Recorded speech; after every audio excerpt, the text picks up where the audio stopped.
بسم اللہ الرحمن الرحیم۔ روہیل ٹال کے معزز ناظرین، آج کی کہانی کا ٹاپک ہے بدرو۔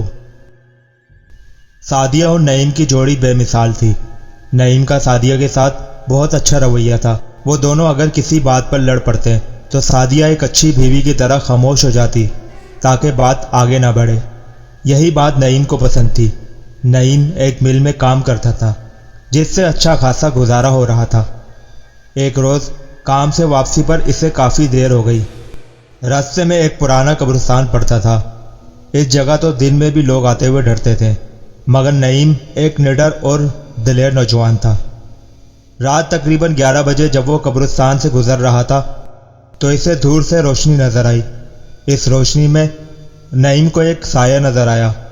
وہ آہستہ آہستہ جب درختوں کی اوڑ لیتے ہوئے وہاں گیا تو حیران رہ گیا۔ وہاں کوئی پنڈت اپنی زبان میں کچھ پڑھ پڑھ کر آگ جو کہ اس کے سامنے جل رہی تھی اس پر پھونک رہا تھا، اور کوئی چیز آگ میں پھینکتا تو دھواں اڑتا۔ نعیم کو ایک شرارت سوجھی۔ اس نے قریب ہی پڑا ہوا ایک پتھر اٹھا کر آگ میں پھینک دیا تو ایک خوفناک دھماکہ ہوا اور ہر طرف اندھیرا پھیل گیا۔ چیخنے چلانے کی آوازیں ہر سو آنے لگی۔ پھر بلند آواز سنائی دی، مورخ، تو نے میرے عمل میں خرابی کی اور میری جان چلی گئی، مگر جس آتما پر میں یہ عمل کر رہا تھا وہ تیرا پیچھا مرنے تک نہیں چھوڑے گی۔ تیرے ذریعے وہ انسانوں کا خون پیے گی اور تجھ سے بھی میرا انتقام لے گی۔ اس کے بعد ایک آندھی سی چلنے لگی۔ نعیم وہیں ساخت ہو گیا۔ خون اس کی رگوں میں مجمد ہو گیا اور اس میں چلنے کی سکت نہ رہی۔ پھر آندھی آہستہ آہستہ تھمنے لگی اور وہاں صرف دھواں رہ گیا۔ اس دھوئیں نے ایک خوفناک بلا کی شکل اختیار کر لی۔ اب وہ بلا آہستہ آہستہ نعیم کی طرف بڑھنے لگی۔ نعیم کو کسی نادیدہ طاقت نے وہاں رکنے پر مجبور کر دیا تھا۔ جب وہ بدرو نعیم کے بالکل قریب آئی تو اس کی آنکھیں تیزی سے گھومنے لگی۔ وہ پھر دھوئیں کی شکل اختیار کر گئی اور وہ دھواں نعیم کے جسم میں سما گیا۔ نعیم کو ایک زوردار جھٹکا لگا۔ تھوڑی دیر بعد وہ اپنے گھر کی طرف چل پڑا۔ گھر میں اس کی بیوی سعدیہ کی آنکھیں نیند سے بھوجل ہو رہی تھی، مگر وہ نعیم کا انتظار کر رہی تھی۔ جب اس کی آنکھیں بند ہونے لگی تو دروازے پر زور زور سے دستک ہوئی۔ سعدیہ نے جلدی سے آنکھیں کھولی اور سوچا نعیم تو اس قدر زور سے دستک نہیں دیتا۔ پھر خیال آیا دیر سے آنے کی وجہ سے شاید ایسا کر رہا ہو۔ وہ اٹھی اور اس نے دروازہ کھولا تو نعیم کمرے میں داخل ہو گیا۔ سعدیہ نے نعیم کی آنکھوں میں عجیب سی اجنبیت محسوس کی، مگر نظر انداز کر دی اور بولی، آپ نے اتنی دیر کر دی؟ میں نے آپ کے لیے آپ کی پسند کی چیزیں بنائی ہے، سعدیہ نے چہکتے ہوئے کہا۔ گوشت، نعیم نے غرائی ہوئی آواز میں کہا۔ سعدیہ سمجھی کہ نعیم مذاق کر رہا ہے۔ ایک تو وہ گوشت کھاتا نہیں، دوسرا وہ شاید غرا کر مجھے ڈرا رہا ہے۔ سعدیہ نے پھر سوال کیا، اچھا آپ کیا پئیں گے؟ اسے پتا تھا کہ نعیم سوپ پیتا ہے۔ خون، نعیم نے بدستور غرائی ہوئی آواز میں کہا۔ سعدیہ گھبرا گئی کہ آج نعیم کو کیا ہو گیا۔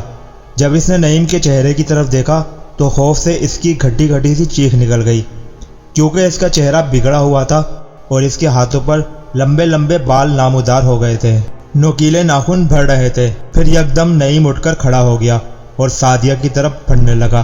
سعدیہ کی بے اختیار چیخ نکلی۔ ادھر نعیم کی والدہ نعیم کے دیر سے آنے کی وجہ سے ٹھیک طرح سو نہیں سکی تھی۔ وہ ادھر ادھر دیکھنے لگی کہ چیخ کی آواز کہاں سے آئی۔ وہ اسے اپنا وہم سمجھ کر لیٹنے ہی لگی تھی کہ چیخ کی گھٹی گھٹی آواز دوبارہ سنائی دی۔ وہ پہچان گئی کہ یہ آواز سعدیہ کی ہے۔ ادھر نعیم اٹھا اور بڑھتے ہوئے ناخن سعدیہ کی گردن میں پیوست کر دیے، اور پھر آگے بڑھ کر اپنے دونوں ہاتھوں کے لمبے نوکدار ناخنوں سے اس نے سعدیہ کا گلا ادھیڑ دیا تو گلے میں سے بھل بھل خون بہنے لگا۔ بدرو اس کا سارا خون پی گئی اور تیز تیز قدموں سے کمرے سے باہر نکل گئی۔ ادھر نعیم کی والدہ آہستہ آہستہ چلتی ہوئی سعدیہ کے کمرے میں گئی تو دروازہ کھلا ہوا تھا۔ جب وہ اندر گئی تو دہشت سے اس کی آنکھیں پھیل گئی۔ خوف سے اس کے منہ سے چیخ بھی نہیں نکل رہی تھی۔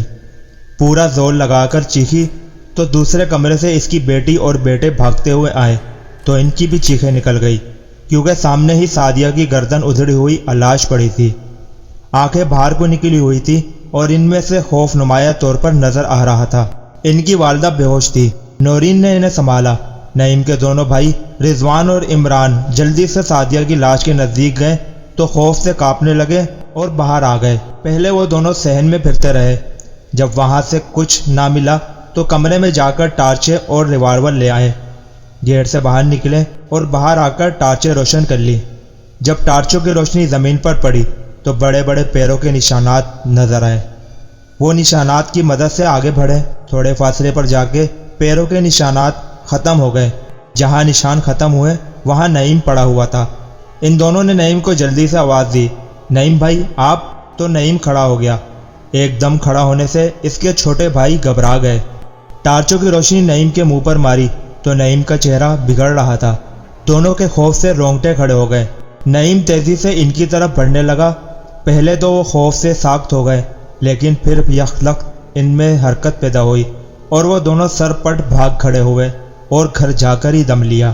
وہ سعدیہ کے کمرے میں پہنچے تو وہاں نورین اور ان کی والدہ دھاڑے مار مار کر رو رہی تھی۔ محلے کی عورتیں بھی اکٹھی ہو گئی اور کافی خوفزدہ تھیں۔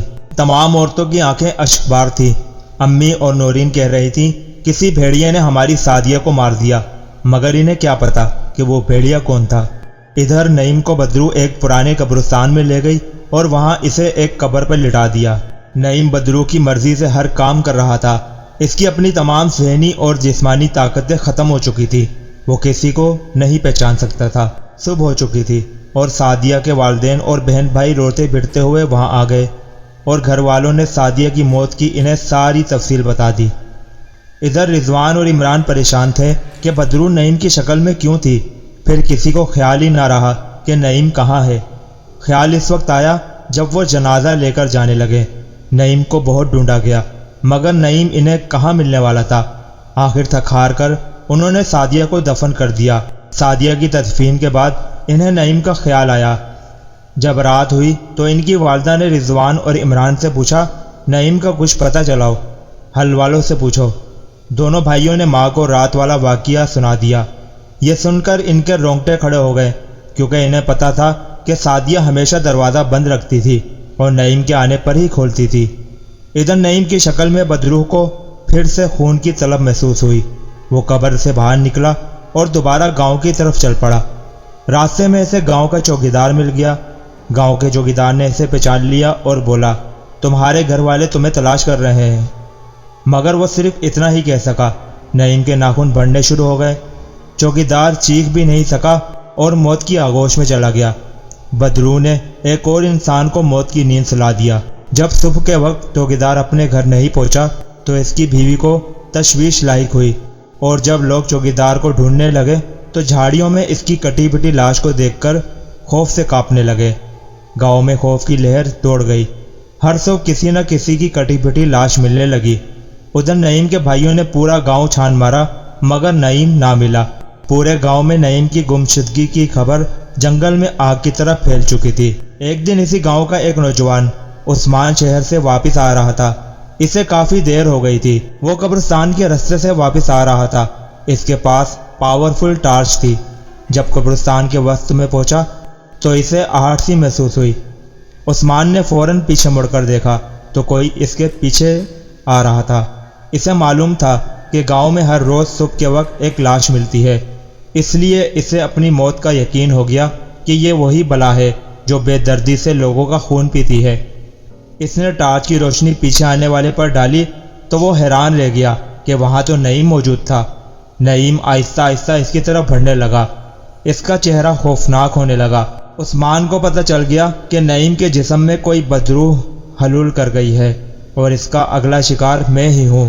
نعیم کو دیکھتے ہی عثمان نے دوڑ لگا دی۔ بدرو بھوکی تھی تو وہ بھی اس کے پیچھے دوڑ پڑی، مگر عثمان تو جیسے بجلی کا بنا ہوا تھا۔ وہ بچاؤ بچاؤ کرتا ہوا گاؤں کی طرف بھاگا۔ سب لوگ گھروں سے باہر نکل آئے۔ بدرو سٹپٹا گئی، چنانچہ وہ وہاں سے واپس پلٹ گئی۔ لوگوں نے جب عثمان سے وجہ دریافت کی تو کہنے لگا شہر سے آتے ہوئے مجھے کافی دیر ہو گئی تھی۔ میں قبرستان کے راستے آ رہا تھا کہ مجھے اپنے پیچھے آہٹ سی محسوس ہوئی۔ جب میں نے پیچھے دیکھا تو کوئی میرے پیچھے تھا۔ جب میں نے ٹارچ کا رخ اس کی طرف کیا تو حیران رہ گیا کہ وہ نعیم تھا۔ عثمان کی باتیں سن کر تمام لوگوں کو یقین ہو گیا کہ کسی بدرو نے نعیم کے جسم پر قبضہ کر لیا ہے۔ لوگوں نے فیصلہ کر لیا کہ جہاں بھی نعیم نظر آئے تو اسے قابو کرنا ہے۔ رضوان اور عمران نے رات والا واقعہ کسی کو نہیں بتایا تھا۔ گاؤں والوں کی زبانی سنا تو انہیں بھی یقین ہو گیا کہ یہ واقعی نعیم ہے۔ انہی دنوں گاؤں میں ایک درویش آئے، وہ بہت پہنچے ہوئے تھے، ہر کسی کی مشکل حل کرتے۔ انہیں لوگ شاہ صاحب کے نام سے جانتے تھے۔ وہ کسی ایک جگہ مستقل نہ رہتے تھے۔ ان کی جلالی آنکھیں، نورانی چہرہ اور سفید داڑھی تھی۔ جب وہ گاؤں میں داخل ہوئے تو لوگوں نے انہیں اپنا مسئلہ بتایا۔ شاہ صاحب فوراً نعیم کے گھر گئے۔ سب سے پہلے وہ نعیم کے کمرے میں گئے اور آنکھیں بند کر کے کچھ پڑھنے لگے۔ جب آنکھیں کھولی تو ان کی آنکھیں سرخ ہو چکی تھی۔ وہ بولے، بدرو خون کی پیاسی تھی، شیطان کے پجاری نے اسے انسانی خون کا لالچ دیا اور اسے پرانے قبرستان میں لے آیا، اور اس پر عمل کر کے وہ اس بدرو کو غلام بنانا چاہتا تھا، مگر نعیم نے اس کے عمل میں خرابی کی۔ وہ پجاری تو مر گیا، مگر بدرو کے ذہن میں عمل کی وجہ سے یہ بات پہنچ گئی کہ یہ میرے آقا ہیں، اور اس کے دل میں اپنے آقا کے لیے انتقام کی آگ بھڑک اٹھی، اور وہ نعیم کے جسم میں سما گئی اور اسے اپنا غلام بنا لیا۔ نعیم کی والدہ شاہ صاحب کے قدموں میں پڑ گئی اور روتے ہوئے بولی، شاہ صاحب میرے نعیم کو بچا لے۔ تو شاہ صاحب نے نعیم کو بچانے کی حامی بھر لی۔ آدھی رات کا وقت تھا، نعیم کے دونوں بھائی اوڑ میں تھے۔ شاہ صاحب قبرستان کے وسط میں کھڑے تھے۔ ان کے آگے پانی کا ایک بڑھا ہوا ٹب موجود تھا۔ ٹب کے ارد گرد گول دائرے میں آگ جل رہی تھی۔ شاہ صاحب منہ ہی منہ میں کچھ پڑھ کر پانی پر پھونک رہے تھے۔ اچانک پانی میں سے بھاپ نکلنے لگی تو شاہ صاحب بآواز بلند قرآنی آیات پڑھنے لگے۔ ان کی آنکھیں بند تھیں۔ جب انہوں نے آنکھیں کھولی تو ان کی آنکھیں خون کے کبوتر کی مانند تھیں۔ انہوں نے ایک طرف منہ کر کے پھونک ماری تو قبرستان میں ایک ہولناک چیخ بلند ہوئی۔ لوگوں نے دیکھا کہ ایک طرف سے نعیم آتا دکھائی دے رہا ہے۔ شاہ صاحب کے سامنے جب نعیم آیا تو وہ بولا، آپ نے مجھے کیوں بلایا ہے؟ شاہ صاحب کچھ نہ بولے اور مسلسل قرآنی آیات پڑھتے رہے۔ وہ جانتے تھے کہ بدرو میری توجہ ہٹانا چاہتی ہے۔ بدرو کا حربہ ناکام ہو گیا۔ شاہ صاحب نے آیات پڑھ کر اس پر پھونک ماری تو وہ ایک دہشت ناک چیخ کے ساتھ پانی کی طرف بڑھنے لگی۔ نعیم کے دونوں بھائی خوفزدہ ہو چکے تھے۔ نعیم کا چہرہ بگڑ چکا تھا۔ وہ بے اختیار پانی کی طرف جانے لگا۔ وہ آگ پر سے گزر کر پانی کے ٹب میں بیٹھ گیا اور بے اختیار چیخنے لگا۔ چیخوں کی آواز سن کر گاؤں کے کچھ لوگ بھی بلا سے نجات کا تماشا دیکھنے وہاں آ گئے۔ بلا پانی میں بیٹھی تو اور زیادہ بھاپ نکلنے لگی۔ اس کی چیخوں سے پورا قبرستان لرز گیا۔ مجبوراً بدرو کو نعیم کا جسم چھوڑنا پڑا۔ جب وہ اپنے اصلی چہرے کے ساتھ نعیم کے جسم سے نکلی تو وہاں موجود تمام لوگ خوف سے کانپنے لگے۔ جب وہ بدرو آگ کے پاس گئی تو آگ نے اسے اپنی لپیٹ میں لے لیا اور جلد ہی اسے راکھ کے ڈھیر میں تبدیل کر دیا۔ یوں بدرو اپنے انجام کو پہنچ گئی۔ اس کے ختم ہوتے ہی نعیم کو ہوش آ گیا اور وہ بے چینی سے آگے پیچھے دیکھنے لگا اور بولا، میں کہاں ہوں؟ نعیم بالکل ٹھیک ہو چکا تھا۔ نعیم کی ماں اور بھائیوں نے اسے گلے لگا لیا اور شاہ صاحب کا شکریہ ادا کیا۔ یہاں پر یہ کہانی ختم ہوتی ہے، مگر مجھے لگتا ہے کہ رائٹر کو مزید لکھنا چاہیے تھا۔ وہ یہ کہ نعیم کو جب اپنی بیوی کے متعلق پتہ چلا تو اس نے کیا کیا اور آگے کیا ہوا، مگر شاید رائٹر کو لکھنے کی توفیق نہ ہوئی۔ آپ کا کیا خیال ہے اس بارے میں؟ کامنٹس میں ضرور بتائیے گا۔ چینل ضرور سبسکرائب کیجیے گا۔ کسی اور ویڈیو میں ملاقات ہوگی۔ اللہ حافظ۔ پاکستان زندہ باد۔